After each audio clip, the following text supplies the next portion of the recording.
آج یہ اس رپورٹ میں بھی کہا گیا کہ پاکستان اگر ریسٹرکچرنگ کی طرف جاتا ہے تو ڈیفالٹ کے خطرات کم ہو جائیں گے، IMF پروگرام میں جاتا ہے.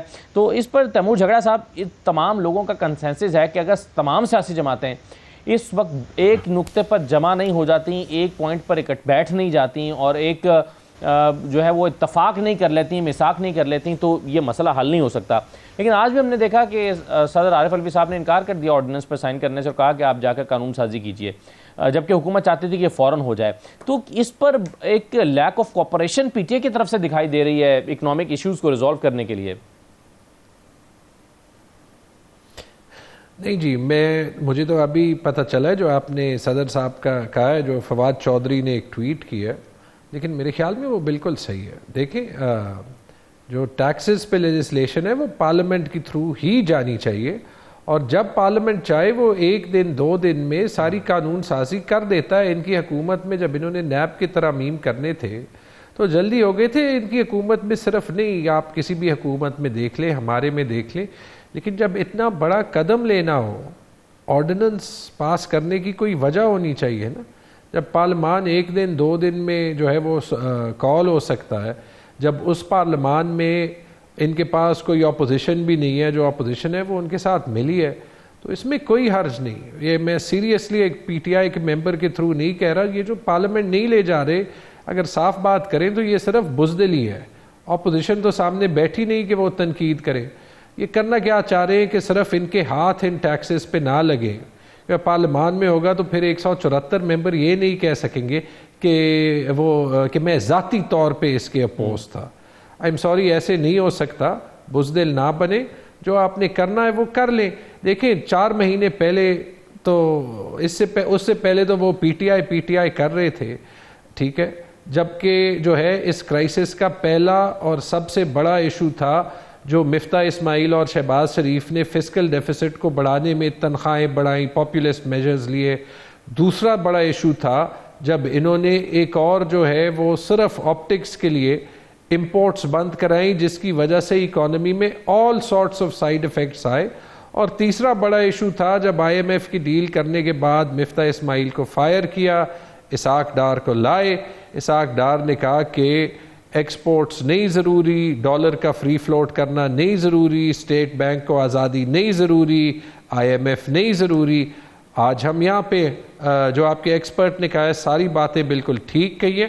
یہ لیجسلیشن ہونی چاہیے، اور میں آپ کو یہ بھی کہہ دوں کہ IMF، ورلڈ بینک بھی سارے چاہیں گے کہ جو یہ قانون سازی ہے یہ پارلیمنٹ کے تھرو ہی جائے تاکہ یہ کورٹ میں چیلنج نہ ہو سکے. وہ تیمور جھگڑا صاحب، ابھی شبر زیدی صاحب ہمارے ساتھ تھے اور جو خرم شہزاد صاحب باتیں کر رہے ہیں، شبر زیدی صاحب نے تو دسمبر 2021 میں کہہ دیا تھا کہ پاکستان ڈیفالٹ کر گیا ہے تقریباً، اور اس کے بعد 2-4 مہینے کے بعد آپ کی حکومت بھی چلی گئی اور اس کے بعد ہم نے دیکھا. یہ سوال یہ ہے کہ اس وقت بھی ماہرین معاشرت کے پاس ایک گراؤنڈ موجود تھی کہ حالات اچھے نہیں ہیں اور صحیح سمت میں نہیں جا رہے ہیں، اور آج تو صورتحال خیر بہت ہی بری ہو گئی. لیکن یہ بتائیے کہ اگر آپ نے واقعی اتنی اچھی عمارت بلڈ کی تھی اکانومی کی، تو یہ آپ کے جاتے ہی دھڑام سے گر کیوں گئی؟ اگر یہ اتنی اسٹرانگ اور اچھی بنیاد پر کھڑی کی گئی عمارت تھی جیسے کہ آپ دعویٰ کرتے ہیں، تو آخر کیا ہوا کہ آپ کے جاتے ہی جو ہے یہ ساری اکانومی جو ہے وہ اچانک بیٹھ گئی؟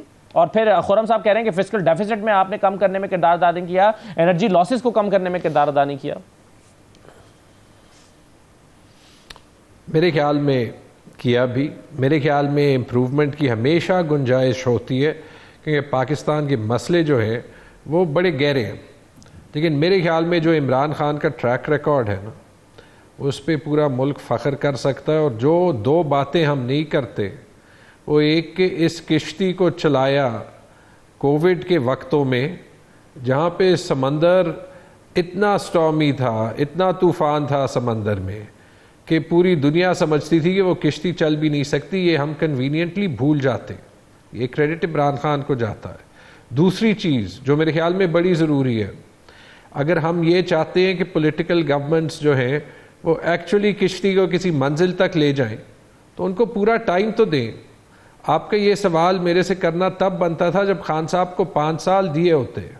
جو ہمارے اسٹیٹ بینک کے نمبر 2 تھے، کا نام میں بھول گیا ابھی، انہوں نے 2-3 بڑے اچھے آرٹیکلز لکھے. ہم شاید ہر چیز سے نہ اگری کریں، لیکن انہوں نے یہ لکھا کہ 3 سال عمران خان نے بڑے مشکل فیصلے لیے، لیے نا. اور جو عمران خان کو میں جانتا ہوں وہ کبھی مشکل فیصلے لینے سے نہیں گھبراتے، لیکن جب بیچ میں کنسپیرسیز آ جاتی ہیں، جب بیچ میں جو ہے وہ یہ کلیئر ہو جاتا ہے کہ آپ کے حکومت کو ہٹایا جا رہا ہے، تو پھر وہ جب پورے ملک والیٹائل ہوتا ہے تو اس کا امپیکٹ اکانومی پہ ہوتا ہے. میں 2-3 باتیں اس کے علاوہ کہنا چاہوں گا جو کہیں گئی خرم شہزاد صاحب نے کہی. جی نسخے انہوں نے سارے ٹھیک دیے.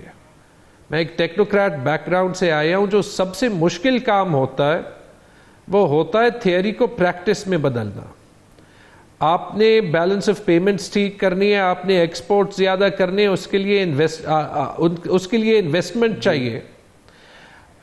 انویسٹمنٹ تب تک آ ہی نہیں سکتی جب تک کنسسٹنسی آف پالیسی نہیں ہوگی، جب تک آپ ریڈ ٹیپ کم نہیں کرتے. وہ کم ہی نہیں ہو سکتی جب آج آپ نے ایک اور جو ہے وہ سائیکل شروع کر دیا ہے ونڈکٹیو کیسز کا. جو پچھلی بار جو بیوروکریٹس 10 میں سے 1 کام کرنا جو ہے وہ ابھی بھی کر رہے تھے، ابھی وہ بھی نہیں کریں گے. عمران خان کو نقصان پہنچانے میں پاکستان کو تو نقصان نہ پہنچائیں نا. فسکل ڈیفیسٹ کی آپ بات کرتے ہیں، بالکل یہ میں اگری کرتا ہوں، بڑے مشکل سٹیپس لینے. فسکل ڈیفیسٹ اگر آپ نے ریونیو زیادہ کرنا ہے تو وہ ایک بات ہے، اس کے لیے بھی وفاق اور صوبوں نے بیٹھنا ہے ساتھ. اگر آپ نے اخراجات کم کرنے ہیں، 2 چیزوں پہ کام کرنا ہے، کیونکہ یہ کہنا آسان ہے.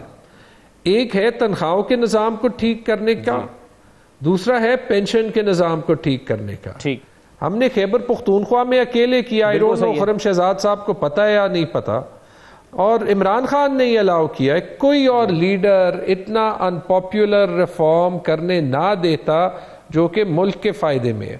لیکن بالکل فسکل ریفارم کی ضرورت ہے، بیلنس آف پیمنٹس اور ایکسپورٹ زیادہ کرنے کی ضرورت ہے. پولیٹیکل کنسنسس اگر ڈیولپ نہیں ہوتا، اگر آئی ایم ایف کے پاس جانا ہے تو سب کو محسوس کرنا ہے کہ آئی ایم ایف کی کنڈیشنز، کوئی بھی حکومت ہوتی، آپ کی حکومت بھی ہوتی تو اسی طرح سے مانتی اور مجبور ہوتی، جیسا کہ ماضی میں بھی مجبور رہی ہے. اور اس کے بغیر پاکستان کی اکانومی آگے نہیں بڑھ سکتی. یہ اس وقت پاکستان کی ضرورت ہے، تو اس پر کم از کم سیاست نہیں ہونی چاہیے. اور اس کا حل صرف ایک ہی ہے کہ آپ ایک پلیٹ فارم پر بیٹھیں اور لوگوں کو پتہ چلے کہ تمام سیاسی جماعتیں جو ہیں وہ اس سے متفق ہیں اس پالیسی سے. یہ کتنا مشکل کام ہے جھگڑا صاحب؟ پاکستان کی ساری پارٹیاں سوائے ایک تو ایک طرف پہ ہیں، ایک طرف پہ اگر آپ نے کام کرنا ہوتا ہے تو آپ کر لیتے ہیں. میں جب خیبر پختونخوا میں پینشن کا نظام ٹھیک کر رہا تھا تو کنسنسس کا ویٹ نہیں کیا، ایک ضروری کام ہے وہ کیا. جب کووڈ میں خان صاحب جو ہے وہ اکانومی کھول رہے تھے، جب وہ لاک ڈاؤنز کے بجائے سمارٹ لاک ڈاؤنز پہ جا رہے تھے تو کنسنسس کا ویٹ نہیں کیا. اس وقت ساری اپوزیشن تنقید کر رہی تھی، وہ انہوں نے جو ان کو خیال میں ٹھیک تھا وہ کیا اور اس کا فائدہ پاکستان میں ہوا. کنسنسس ڈیولپ کرنے کی کوشش بالکل کرنی چاہیے، ہمیشہ کرنی چاہیے. دنیا کی کوئی جمہوریت کہہ دیں جس میں گورنمنٹ اور اپوزیشن ایک دوسرے پہ تنقید نہیں کریں گے. آپ کو جب مشکل فیصلے لینے ہوتے ہیں تو بہادر لیڈرز، بہادر حکومتیں وہ لیتی ہیں.